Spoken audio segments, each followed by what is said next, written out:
भारत माता की, भारत माता की, भारत माता की।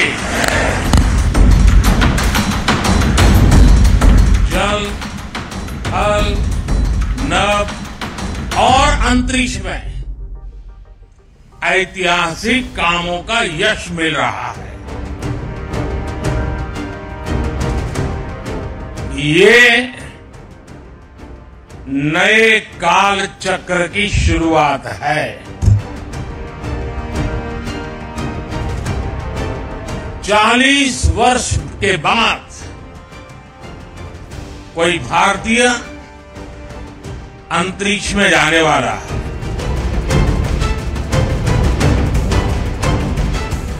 ऊपर से भारत कैसा दिखता है आपको? जी, मैं बगैर किसी झिझक के कह सकता हूँ कि सारे जहां से अच्छा। ये 140 करोड़ एस्पिरेशंस को स्पेस में ले जाने वाली 4 शक्तियां हैं। आप आज के भारत का विश्वास है।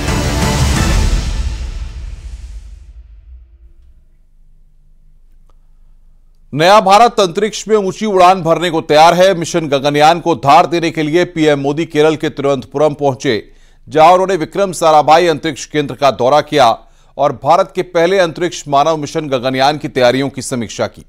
इस दौरान इसरो प्रमुख एस सोमनाथ, केरल के सीएम पी विजयन और राज्यपाल आरिफ मोहम्मद खान भी मौजूद रहे। इसके साथ ही पीएम मोदी ने गगनयान के 4 एस्ट्रोनॉट्स को विंग पहनाकर सम्मानित किया। पीएम मोदी ने मिशन गगनयान को देश के लिए अहम बताया। 40 वर्ष के बाद कोई भारतीय अंतरिक्ष में जाने वाला है, लेकिन इस बार टाइम भी हमारा है, काउंटडाउन भी हमारा है और रॉकेट भी हमारा है। देश की मुलाकात आज पहली बार भारत के उन 4 योद्धाओं से हुई जो कड़ी ट्रेनिंग के बाद अंतरिक्ष की ऊंचाइयां छूने के लिए तैयार हैं। Group captain Balakrishnan Nair, group captain Ajit Krishnan, group captain Angad Pratap और विंग कमांडर शुभांशु शुक्ला। नए भारत की ये वो शक्ति हैं जो अपने पराक्रम से वो करिश्मा फिर से दोहराएंगे जिसे 40 साल पहले विंग कमांडर राकेश शर्मा ने कर दिखाया था। फर्क ये है कि तब राकेश शर्मा रूस की मदद से अंतरिक्ष में जाने वाले पहले भारतीय बने थे और अब इस बार अंतरिक्ष को छूने का यह मिशन पूरी तरह से मेड इन इंडिया होगा। ऊपर से भारत कैसा दिखता है आपको? जी, मैं बगैर किसी झिझक के कह सकता हूँ कि सारे जहां से अच्छा। इन 4 एस्ट्रोनॉट्स या कहें कि गगन यात्रियों का परिचय देश से कराते हुए प्रधानमंत्री मोदी ने कहा कि अब ये सेलिब्रिटी बन जाएंगे, लेकिन ये बात इन अंतरिक्ष यात्रियों की साधना में बाधा नहीं बननी चाहिए। अब उनको बहुत कठिन कसौटियों से गुजरना है। उनको अभी और अपने शरीर को, मन को कसना है, लेकिन हमारा देश का, हम लोगों का जैसा स्वभाव है, अब ये 4 सेलिब्रिटी बन चुके हैं।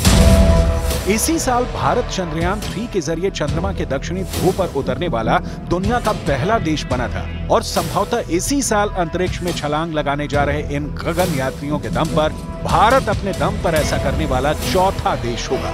बहुत से लोग कहेंगे कि चुनावों को देखते हुए गगन यात्रियों को दुनिया के सामने लाया गया है, लेकिन सच ये है कि प्रधानमंत्री मोदी ने इस मिशन का ऐलान 15 अगस्त 2018 को ही लाल किले की प्राचीर से कर दिया था। मंगलयान से लेकर के भारत के वैज्ञानिकों ने जो अपने ताकत का परिचय करवाया है, अब हम मानव सहित गगनयान लेकर के चलेंगे और ये गगनयान जब अंतरिक्ष में जाएगा, हिंदुस्तानी लेकर के जाएगा।